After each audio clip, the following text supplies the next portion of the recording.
चमत्कारी मूर्त है। इस शिवलिंग में प्राकृतिक रूप से ओम अंकित है। इसका जो दर्शन कर लेता है, भोलेनाथ की ऐसी कृपा है कि रात्रि में शयन की अवस्था में स्वप्न में ये दर्शन देते हैं।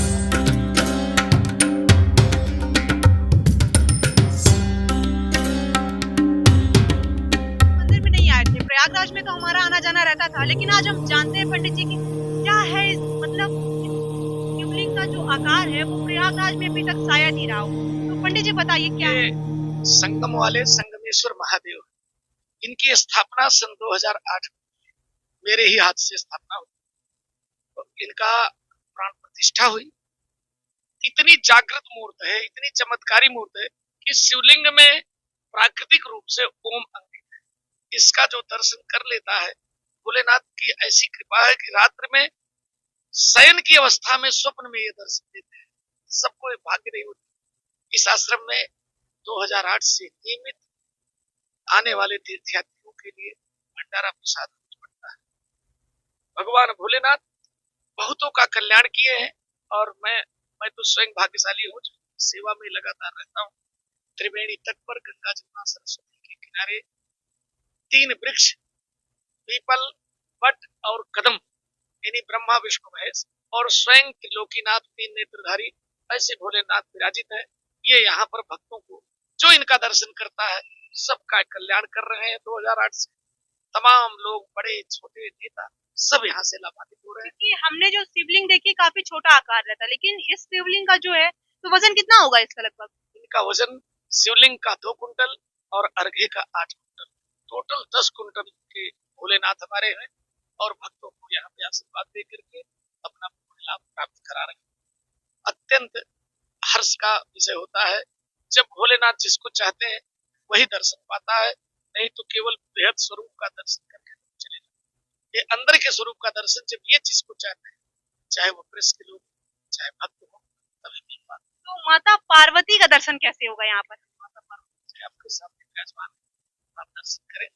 माता पार्वती जी विराजमान है, अशोक सुंदरी जी विराजमान है, सभी पूरा शिव परिवार यहाँ पर विराजमान, गणेश जी, कार्तिकेय जी, स्वयं माँ भगवती पार्वती जी पूरे परिवार के साथ इस आश्रम में। तो आप जब से यहाँ हैं तब से आप इनकी सेवा कर रहे हैं? नहीं, मेरे हाथ से स्थापना ही हुई है, मैंने ही इनका प्राण प्रतिष्ठा किया अपने हाथ से। अच्छा, इससे पहले आप कहाँ रहते थे पंडित? मैं अपने गांव रहता, अयोध्या में निवास, अयोध्या के गांव में ब्राह्मण हूँ।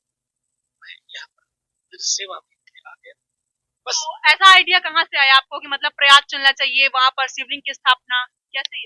ये आइडिया मैं यहाँ पढ़ने आया था। मैं मास्टर्स किया यहाँ इलाहाबाद यूनिवर्सिटी में, प्रतिदिन गंगा स्नान करने आता था और हमारे गुरु जी थे, उनके शिष्य थे। ये कनाडा से मूर्ति आई और यहाँ विसर्जन के लिए आई थी कि संगम में विसर्जित कर दिया जाए, परंतु हमारे गुरु जी थे, हम लोगों ने विचार किया कि इसका विसर्जन ठीक नहीं है, इसको स्थापित किया जाए, प्राण प्रतिष्ठा किया जाए, जिससे भक्तजन के पुण्य का लाभ ले, इनके दर्शन का लाभ ले। तो ये भाव बना और 2008 से इसकी पर स्थापना हुई। अभी तो बड़ा सुंदर बन गया। उस समय यहाँ सिर्फ भगवान, छाया भी नहीं थी, खुले में भगवान रहते। सब इन्हीं की दया है। सब इनकी कृपा से धीरे धीरे सब जा रहा।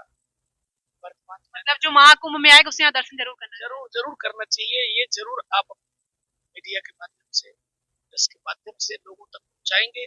आपको भी भगवान। कितने साल से आप कार्यों में लगे हैं यहाँ पर? 2008 का मतलब हुआ 16 वर्ष, 16 वर्ष से।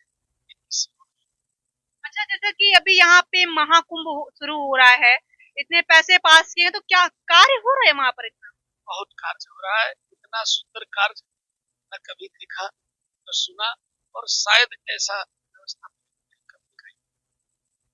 बहुत अच्छी सरकार की व्यवस्था, जैसा जो भी है उसी तरह से निरपेक्ष भाव से काम हो रहा है और हमें लगता है कि इस बार आने वाले दर्शनार्थियों को, यात्रियों को बड़ी सुविधाएं मिलेगी, पहले जैसी सुविधा आज सुविधा नहीं है, लेकिन अभी थोड़े दिन पहले हम लोगों ने यहाँ बात की थी, तो बात में ये निकल के आया था छोटे दुकानदार है उनको यहाँ से भगा दिया जा रहा है, कुछ इस तरह का सामना करना पड़ रहा है। अब देखिए, दुकानदार और सरकार के विषय में तो मैं तो आश्रम का पुजारी हूँ, मुझे तो नहीं मालूम इसमें क्या सुविधा है, परंतु जरूर कोई सरकार का इस तरह से होगा। अगर उनको हटा रहे हैं तो कहीं न कहीं वो स्थान देंगे, स्थापित करेंगे, ये मुझे भरोसा है। तो महाकुंभ के बारे में आप क्या बताना चाहेंगे दर्शकों को? महाकुंभ जब समुद्र मंथन हुआ और उसमें से सभी रत्न निकले, उन रत्नों में एक अमृत भी निकला था।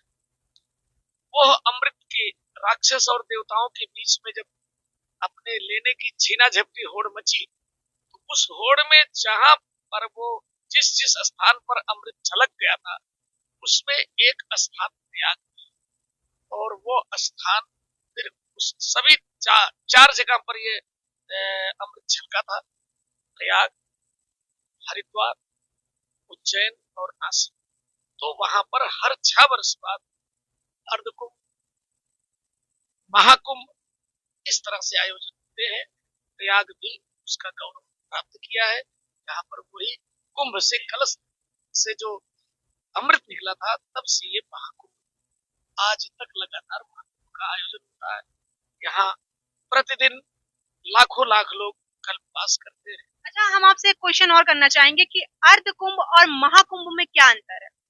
अर्धकुंभ हर 6 साल पर आता है, हर 6 साल पर कुंभ आता है, 12 साल पर अर्धकुंभ आता है और 24 साल पर महाकुंभ। ये कुंभ की यही इसकी गणना है। तो मतलब ज्यादा लोग कब आते हैं नहाने के लिए, अर्धकुंभ में या महाकुंभ में? और पुण्य किस में ज्यादा मिलता है?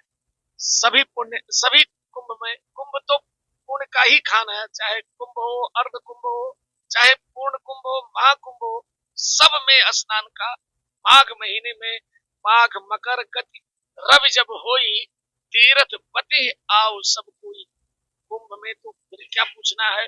कुंभ का इसलिए भी महत्व बढ़ जाता है कि कुंभ में अखाड़े, दंडी स्वामी और सभी संत महात्मा पूरे विश्व के आते, परंतु सामान्य मेले में सिर्फ कल्पवासी संत महात्मा खाक चूक के लोग आते हैं। इसलिए यह इसका गौरव में बढ़ जाता है और संत महात्माओं का दर्शन होता है। परंतु प्रत्येक माघ महीने में देव, धनुष, मानव, किन्नर, अप्सराएं सब आती है स्नान करने के, इसलिए इसका बड़ा पुण्य है। आप चाहे सामान्य मेले में स्नान करें, चाहे अर्ध कुंभ में, चाहे कुंभ में, सब में। जैसे कि आपके यहाँ शादी विवाह में सभी रिश्तेदार आ जाते हैं, तो उस समय आप अगर रिश्तेदार के पास जाते हैं तो ज्यादा आनंद का विषय है। उसी तरह कुंभ, अर्ध कुंभ में देश विदेश के सभी संत आ जाते हैं, सिद्ध संत आ जाते हैं, महापुरुष आ जाते हैं, इस नाते उसका